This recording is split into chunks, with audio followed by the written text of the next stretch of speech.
जियो के एक्सीडेंट के बाद जीवॉन उसे हॉस्पिटल ले जाती है। यहाँ हमें फ्लैशबैक में दिखाया जाता है कि जब यूरा मिनहान से मिलने आई थी, वो जीवॉन से बदला लेना चाहती थी कि उसने इसके प्यार को छीन लिया। तो वो मिनहान को एक ऑफर देती है कि अगर वो उसके हिसाब से काम करेगा तो उसे बहुत सारे पैसे देगी और उसकी लाइफ बदल जाएगी। वो तो वैसे भी लालची था, इसीलिए उसकी बात मान जाता है।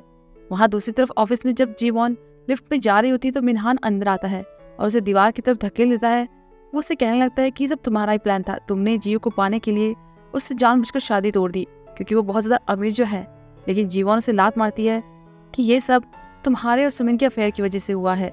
ऑफिस के बाद जीवॉन जियो के दोस्त से मिलती है। उसे भी जियो ने यहाँ भेजा था क्योंकि वो चाहता था कि जीवॉन अपनी जूडो की प्रैक्टिस को कंटिन्यू करे। वो अभी चिकन शॉप से ही आया था। मिनहान उन्हें पास से देख रहा था। वो उसकी जैकेट का लोगो देखकर पहचान जाता है कि ये तो वही डिलीवरी मैन है और ये भी समझ जाता है कि वो किडनैपर भी यही था। उसे लग रहा था कि जीवॉन ने उन सब के साथ मिलकर उसे बहुत बड़ा धोखा दिया है। अब तो वो जीवॉन से बदला लेना चाहता था, इसीलिए यूरा से मिलने जाता है। फिर हम जियो को देखते हैं। उसने बिल्ली का कॉन्ट्रैक्ट तो पहले ही बना लिया था, लेकिन अब उसने जीवॉन के नाम बहुत सारा रियल एस्टेट दे दिया था। इस वजह से वो बहुत ज्यादा अमीर बन गई थी, पर उसे इस बारे में कुछ नहीं पता था। वो जिस तरह से ये सब कर रहा था, इससे लग रहा था कि शायद उसे पता चल गया था कि वो अब जल्द ही मरने वाला है। जून कुछ समझ ही नहीं पा रहा था कि आखिर वो ऐसा क्यों कर रहा है, क्योंकि उन दोनों का तो ब्रेकअप हो गया है, तो फिर वो जीवॉन की इतनी फिक्र क्यों कर रहा है। तो वो जियो को उसे बताता है कि वो बस जीवॉन के अच्छे फ्यूचर के लिए ये सब कर रहा है। यूरा भी ये बात जानती थी। वो मिनहान को भी बता देती है कि जीवॉन अब बहुत ज्यादा अमीर हो गई है, उसके पास 80 बिलियन वॉन है। इसलिए वो मिनहान को बहुत सारे पैसों का लालच देती है कि अगर इसने जीवॉन को मार दिया तो वो उससे भी 100 गुना ज्यादा पैसे उसे देगी। मिनहान उन पैसों को लेकर घर आता है और सुमिन को सब कुछ बताता है। ये सुनकर तो वो अंदर ही अंदर बहुत ज्यादा फूक रही थी। मिनहान उससे कहता है कि अगर जीवन मर जाती है तो उसका ये सारा पैसा उसकी माँ को मिलेगा। इसके साथ ही वो सुमिन के पापा के बारे में भी जानता था, जो कि भी जिंदा थे। उनका एक रेस्टोरेंट था, लेकिन उन पर बहुत सारा लोन चढ़ा हुआ था। ये वही आदमी था जिसने जीवन की माँ से शादी की थी, मतलब कि एक तरह से सुमिन और जीवन सौतेली बहनें थी। फिर हम जियो को देखते हैं। वो यूरा से मिलने जाता है, उसे एक डील करता है ताकि वो उसे छोड़कर अपने रास्ते चली जाए, लेकिन वो नहीं मानती, बल्कि वो तो ये कह रही थी कि वो तब तक उसका वेट करेगी कि जब तक जियो का प्यार जीवन के लिए खत्म नहीं हो जाता। जियो यूरा को अच्छे से जानता था, इसलिए उसे लग रहा था कि शायद वो जीवन को नुकसान पहुंचा सकती है। उसके जाते ही पर्दे के पीछे से मिनहान बाहर निकलता है। यूरा मिनहान से बस इतना चाहती थी कि वो जीवन को मार दे ताकि जियो उसके पास आ जाए और फिर उसे किस कर देती है। दूसरी तरफ सुमिन अपने पापा और जीवन की माँ के पास जाती है और उन्हें पैसों से भरा बैग देती है। कहती है कि वो जैसा कहे, अगर वो लोग वैसा ही करेंगे तो उन्हें इससे भी ज्यादा और पैसे मिलेंगे। इसके बाद वो मिनहान को फोन करती है और बताती है कि वो लोग मान गए हैं। वो भी लालची थे तो उन्होंने मानना ही था। यूरा प्लान बनाती है कि वो जीवन के पापा की बरसी के दिन ही उस पर हमला करवाएगी। और कुछ दिन बाद जब जीवन के पापा की बरसी होती है तो वो उनकी कब्र के पास ही थी। वहाँ घर पर जियो को जून का फोन आता है और वो उसे बताता है कि उन्हें यूरा पर शक था। उसने तो कुछ नहीं किया, लेकिन जीवन की माँ ने एक इलीगल डंप ट्रक को हायर किया है। जीवन के मरने के बाद उसकी सारी प्रॉपर्टी उसकी माँ के नाम पर हो जाएगी। इसका मतलब कि उसकी माँ जरूर कुछ करने वाली है। तो जियो अपने दोस्त को कॉल करता है, जो कि जीवन पर नजर रखे हुए था। जीवन के जाते ही उसकी गाड़ी भी खराब जाती है, इसलिए जियो खुद ही जीवन को ढूंढने निकल जाता है। उसे एहसास होता है कि शायद वो इसीलिए 2013 में वापस आया ताकि वो जीवन को सेफ रख सके। वो जीवन को फोन भी करता है, पर उसका फोन बंद था क्योंकि उसकी बैटरी डाउन हो चुकी थी। इसीलिए वो उसे एक वॉइस मेल भेजता है कि 2023 में उसकी कार एक्सीडेंट में मौत हो गई थी और जब उसकी आँख खुली तो 2013 में था। वो उसके साथ रहना चाहता है, उससे बहुत प्यार करता है, पर उसे लगता है कि वो किसी भी वक्त मर सकता है। जीवन भी अपने पापा से मिलकर वापस आ रही थी और सिग्नल पर खड़ी थी कि तभी सामने से एक ट्रक बहुत तेजी से उसकी तरफ आ रहा था और उसके ड्राइवर सुमिन के पापा ही थे। इससे पहले कि वो जीवन पर अटैक करते, जियो को अपनी कार को बीच में ले आता है और ट्रक से उसकी टक्कर हो जाती है। उसका बहुत ही बुरा एक्सीडेंट हो जाता है। प्रेजेंट में जीवन हॉस्पिटल में थी, उसका फोन भी चार्ज हो गया था, तो वो जियो के वॉइस मेल को सुनती है। उसे सुनकर वो बहुत ही ज्यादा इमोशनल हो जाती है। वहीं दूसरी तरफ एक होटल रूम में जीवन की माँ और सुमिन उसके पापा का वेट कर रहे थे कि वो आएंगे और उन्हें कोई गुड न्यूज देंगे, पर जैसे ही वो आते हैं तो उन्हें पता चलता है कि जैसा उन्होंने सोचा था सब कुछ उल्टा हो गया है। यूरा को भी इस बारे में खबर मिल जाती है, तो वो मिनहान को सुमिन को लेने और घर जाने के लिए कहती है। जब वो घर पहुंचता है तो सुमिन से उसे पता चलता है कि उसके पापा जीवन की माँ के साथ फिर से भाग गए हैं और इसमें भी वो जीवन की गलती निकाल रही थी, उसे मारने की कसम खा रही थी। मिनहान उसे शांत करता है और कहता है कि यूरा उनके साथ है, इसलिए उन्हें उसके कहने पर काम करना होगा। उन्हें दिखावा करना होगा कि वो पूरी रात घर पर थे। वहाँ हॉस्पिटल में चेयरमैन और यून भी आ जाते हैं। वहाँ पर जून किसी को सुमिन के पापा और जीवन की माँ को ढूंढने के लिए कहता है, क्योंकि उन्हें शक था कि सुमिन ये सब अकेले नहीं कर सकती। लेकिन तभी जीवन उनकी बातें सुन लेती है। वो जान गई थी कि इस एक्सीडेंट में सुमिन का हाथ है। जीवन को समझ नहीं आ रहा था कि सुमिन ये सब क्यों करेगी, तो जॉन उसे उन एसेट्स के बारे में बताता है जो कि जियो ने उसके लिए छोड़ दिया था। जिसे पाने के लिए सुमिन ने उसका एक्सीडेंट करवाया। इतने में डॉक्टर ऑपरेशन रूम से बाहर आते हैं, लेकिन उन्हें नहीं पता था कि जीव का होश कब तक आएगा। फिर हम सुमिन को देखते हैं, वो घर पर ही थी। तभी उसे जीवन का कॉल आता है। वो जल्दी से बाहर भागती है तो वहाँ जीवन उसका वेट कर रही थी। वो उस पर गुस्सा करती है कि वो किसी को मारने के बारे में कैसे सोच सकती है। तो सुमिन नाटक करती है और अपने मिसकैरेज वाले इंसिडेंट का रोना रोती है, पर जीवन उस पर हंसती है क्योंकि वो जानती थी कि मिनहान किसी को प्रेग्नेंट नहीं कर सकता। सुमिन फिर भी यही कह रही थी कि वो प्रेग्नेंट थी और उसके पास तो अल्ट्रासाउंड रिपोर्ट भी है। जीवन उसके बार बार झूठ बोलने पर उस पर चिल्लाती है, कहती है कि वो उसे अकेला क्यों नहीं छोड़ देती। इस पर सुमिन अपने पेरेंट्स के अफेयर को रिवील करती है। फ्लैशबैक में दिखाया जाता है कि एक दिन सुमिन अपने पापा से बात करने की कोशिश कर रही थी क्योंकि वो जानती थी कि उसके पापा का अफेयर चल रहा है, और फिर उसने अपने पापा को किसी और औरत के साथ देखा था। वो औरत जीवन की माँ ही थी। वो उससे कह रहे थे कि वो अपनी बेटी से परेशान हो चुके हैं क्योंकि वो बहुत ज़्यादा जिद्दी है, अपनी माँ की जैसी, और उन्हें अपनी बेटी से कोई भी प्यार नहीं है। सुमिन उनकी सारी बातें सुन लेती है। वो जानती थी कि वो जीवन की माँ है, इसीलिए तो उसने जानबूझकर जीवन से दोस्ती की। उस दिन उसका वॉलेट भी उसने पहले ही चुरा लिया था ताकि वो उसके सामने अच्छी बन जाए। धीरे धीरे उनकी दोस्ती होने लगी।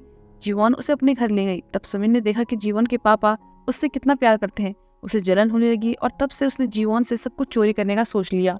सुमिन को हमेशा से इस बात की चिढ़ थी कि जब वो दुखी है तो जीवन कैसे खुश रह सकती है। जीवन भी उसे बताती है कि वो उनके पेरेंट्स के अफेयर के बारे में जानती थी। स्कूल में सुमिन ने उसे अपने पापा की मौत के बारे में झूठ बोला था क्योंकि तब जीवन उसे अच्छे से समझती थी। वो हमेशा से उसका साथ चाहती थी और जब वो मर रही थी तब भी वो सुमिन का अच्छा ही सोच रही थी। लेकिन सुमिन उल्टा ही कहने लगती है कि उसने एक अमीर आदमी के लिए मिनहान को उसके मत्थे मार दिया और हमेशा अच्छा होने का दिखावा करती है। तो वो कहती है कि ये सब तुम्हारी वजह से हुआ है और अब तुम्हें इसकी और भी ज्यादा कठोर सजा मिलेगी। वो खुद से वादा करती है कि वो सुमिन को अपनी किस्मत दे देगी और वहां से निकलकर जीव के पास हॉस्पिटल पहुंचती है। तभी उसे मिस रैन का मैसेज मिलता है जो उससे मिलना चाहती थी। उसे शक था कि उसका पति उसे धोखा दे रहा है। मिस रैन ने अपने पति और अपनी बेस्ट फ्रेंड को साथ में देख लिया था, इसलिए वो वहां से भाग रही थी। जुन ने भी उन दोनों को साथ में देख लिया था, इसलिए वो उसे रोकता है और उसे समझाता है कि अगर उसके पति ने उसे धोखा दिया है तो उसे सबक सिखाना चाहिए, ऐसे भागना नहीं चाहिए। रात में जब मिनहान सो रहा होता है तो सुमिन उसके फोन से यूरा का नंबर ले लेती है और वहाँ हॉस्पिटल में जीव की कंडीशन अब काफी बेहतर थी। तो जीवन उसे आंखें खोलने के लिए कहती है कि वो पहले जैसे नहीं है। वो अब अपनी किस्मत से नहीं डरती, लेकिन अकेले भी नहीं रहना चाहती। वो जीव की आवाज सुनने के लिए तरस रही थी, इसीलिए वो उसका वॉइस मेल चला देती है। ये सुनकर जीव भी आंखें खोल देता है और उसे बताता है कि वो उससे प्यार करता है। ये सुनकर जीवन के चेहरे पर अब खुशी के आंसू थे। इसके बाद वो जीव को हॉस्पिटल से घर लाती है और उस पर नाराज होती है। तो जीव उससे माफी मांगता है कि उसने शुरुआत से उससे कुछ नहीं बताया, वो उसके साथ ईमानदार नहीं रहा। जीवन फिर उसे बताती है कि मिस रैन के पति का अफेयर चल रहा है, शायद उसकी किस्मत अब मिस रैन के पास चली गई है, तो उन्हें मिस रैन को बचाने के लिए कुछ करना होगा। फिर हम मिस रैन को देखते हैं। वो अपने पति की जासूसी करने के लिए उसकी कार में बैठ जाती है, तो सामने से अपने पति और अपनी फ्रेंड को एक बार फिर से कहीं भागते हुए देखती है। उनके जाने के बाद वो कार के डैशकैम का मेमोरी कार्ड ले लेती है। दूसरी तरफ जिन जीव को बताता है कि पुलिस को लगता है कि एक्सीडेंट ड्राइवर के नशे में होने की वजह से हुआ है और अब उसने मिनहान, सुमिन और यूरा के पीछे आदमी लगा दी है, तो उन्हें जल्दी ही कुछ न कुछ पता चल जाएगा।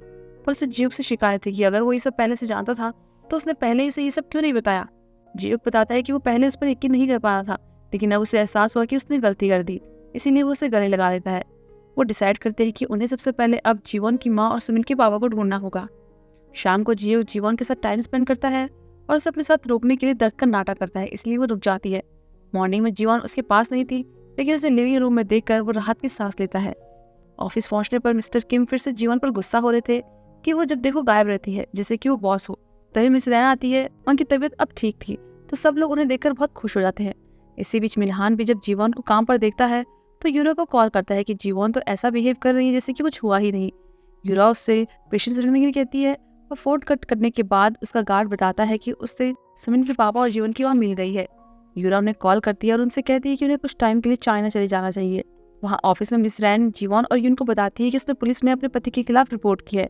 वो बताती है कि जब वो हॉस्पिटल में एडमिट हुई तो उसका पति उसकी फ्रेंड को घर ले आया और उसने जो डैशकैम पुलिस को दिया था उसमें कोई वीडियो नहीं है, बस ऑडियो थी, इसलिए पुलिस भी उसमें कुछ नहीं कर सकती।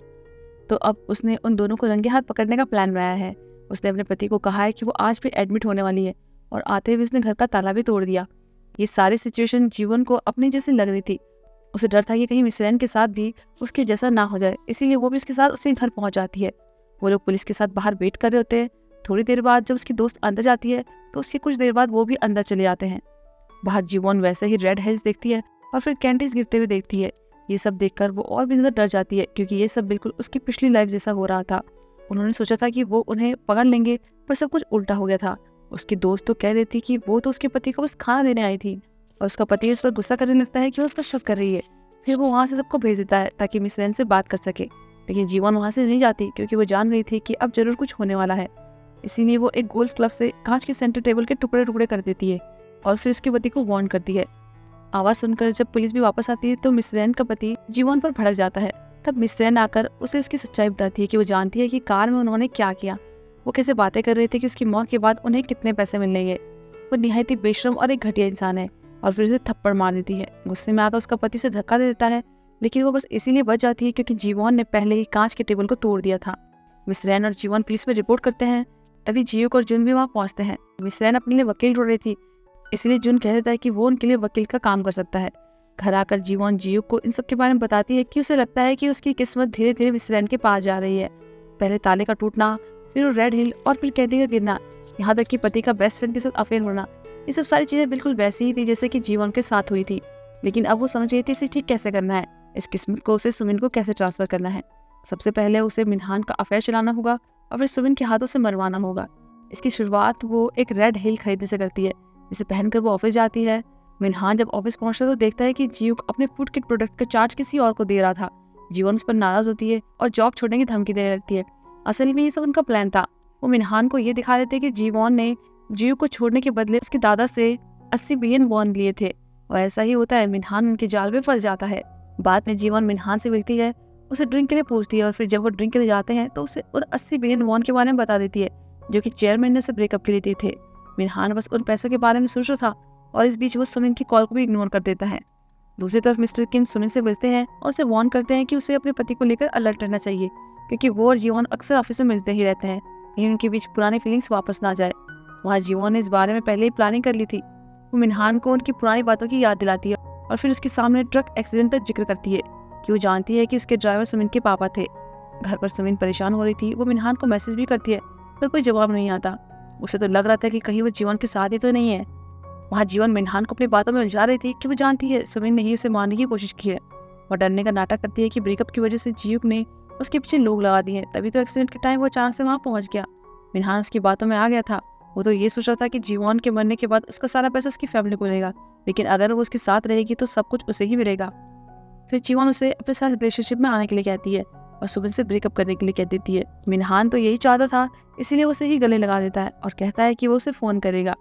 यहाँ से जाने के बाद मिनहान यूरा को इन सब के बारे में बता देता है। वो अपने प्लान के बारे में कहता है कि अब वो जीवन के साथ रहेगा, इसलिए वो भी जियो के साथ अपनी ज़िंदगी जी सकती है। लेकिन यूरा बहुत चालाक थी। वो जानती थी कि जीवन जरूर उसके साथ कोई गेम खेल रही है। वो अब और कोई लफड़ा नहीं चाहती थी, इसलिए अपने सिक्योरिटी हेड को सुमिन की माँ और पापा को मारने के लिए कह देती है। घर पर मिनहान सुमिन से कहता है कि उन्हें अब डिवोर्स ले लेना चाहिए। उनके पास कोई बच्चा नहीं है, इसीलिए साथ में रहने का कोई फ़ायदा नहीं है। लेकिन वो भी समझ गई थी कि वो जीवन के साथ वापस आने के लिए ही ऐसा कर रहा है, क्योंकि अगर वो दोनों साथ हो गए तब वो अकेले ही फंस जाएगी। इस बीच यूनो रेस्टोरेंट जाता है तो देखता है कि रेस्टोरेंट बंद कर दिया गया था, लेकिन अब इसे यूरा ने खरीद लिया था। वो यूनो के साथ एक डील करती है कि अगर उसके लिए वो कुछ करेगा तो वो ये रेस्टोरेंट उसे दे देगी। इसके बाद वो यून से मिलता है और उसे बताता है कि अब उसके पास कोई जॉब नहीं है, इसलिए उसे रेस्ट करना चाहिए। उसे देखकर यून को एहसास होता है कि वो उनके फूड किट प्रोजेक्ट के लिए शेफ बन सकता है। अगले दिन यूनो उनके साथ काम करने के लिए ऑफिस जाता है, लेकिन वो जीवन को यूरा के बारे में बता देता है कि उसने उससे उसकी हेल्प करने के लिए कहा है, लेकिन उसने यूरा की हेल्प करने से मना कर दिया तो उसने उसे जॉब से निकाल दिया। जीवन इस बारे में जियो को बताती है और वो अभी यूरा के सिक्योरिटी हेड के साथ था। वो उसे ऑप्शन देता है कि या तो वो उसकी हेल्प करे या फिर यूरा के साथ मिलकर अपनी लाइफ खराब कर दे, तो वो मान जाता है। फिर हम मिनहान को देखते हैं। वो जीवन को ऑफिस फोन से कॉल करके डिनर के लिए साथ चले हुए कहता है। तभी जीवन को जियो का भी कॉल आता है। वो बताता है कि मिनहान की लाइफ में पहले से ही एक औरत है जो कि यूरा है। इसी बीच दूसरी तरफ यूरा का सिक्योरिटी हेड उसे रेड हिल और कैंडी का बॉक्स देता है, क्योंकि ये सब उसे जियो ने दिया था। ये सब वही चीज़ें थी जो कि जीवन की मौत के टाइम पर भी थी। अब जीवन को मिनहान को बहकाने की जरूरत नहीं है, क्योंकि अब उनके पास यूरा है। इसलिए जीवन मिनहान से ये कहकर कि उन दोनों का अब से कोई लेना देना नहीं है, उसे साइड कर देती है। फिर हम यूरा और उसके सिक्योरिटी हेड को देखते हैं, जिसने सुमिन के पापा और माँ को मारने की प्लानिंग कर दी थी। उन्होंने कार के अंदर उन दोनों को सुसाइड नोट के साथ रखकर उसे जहरीले धुएं से भर दिया था। दूसरी तरफ जीवन अकेली अभी भी ऑफिस में ही थी। वो खुश थी कि सब कुछ अच्छा चल रहा है। उसे जियो का मैसेज आता है कि वो 5 मिनट में उससे मिलने आ रहा है, लेकिन तभी उससे फिर से कॉल आती है तो वो डर जाती है। लेकिन इस बार भी जियो उसे कॉल कर रहा था, क्योंकि उसे आने में थोड़ा टाइम लग जाएगा। लेकिन फिर जीवोन को एहसास होता है कि शायद वहाँ पर कोई है। जब वो देखने जाती है तो अचानक ही लाइट्स ऑफ हो जाती है और फिर मिनहान वहाँ आ जाता है। वो जिस तरह से उससे बातें कर रहा था, उस पर गुस्सा हो रहा था और उससे बदला लेने की बात कर रहा था। और तो जियो की कॉल आने पर वो जीवन का फ़ोन भी स्विच ऑफ कर देता है। इसीलिए जीवन छुप जाती है, लेकिन वो उसे ढूंढ लेता है। तो जब वो भागने की कोशिश करती है तब मिनहान उसे पकड़ लेता है। उससे पूछता है कि उसने उसके साथ ऐसा क्यों किया। मिनहान को पता चलता है कि जीवन जानती थी कि उसने ही उसे मारने की कोशिश की थी। गुस्से में वो उसका गला घोटता है और उसे मारने की कोशिश करता है, लेकिन तभी जीव आकर उसे धक्का दे देता है और फिर जीवन को जगाने की कोशिश करता है, लेकिन वो उठ ही नहीं रही थी। क्या इसका मतलब जीवन की यही किस्मत थी कि उसे मिनहान के हाथों ही मरना था। इसी के साथ ये पार्ट यहीं पर खत्म होता है। अब आगे की कहानी जानने के लिए हम जल्द ही मिलते हैं।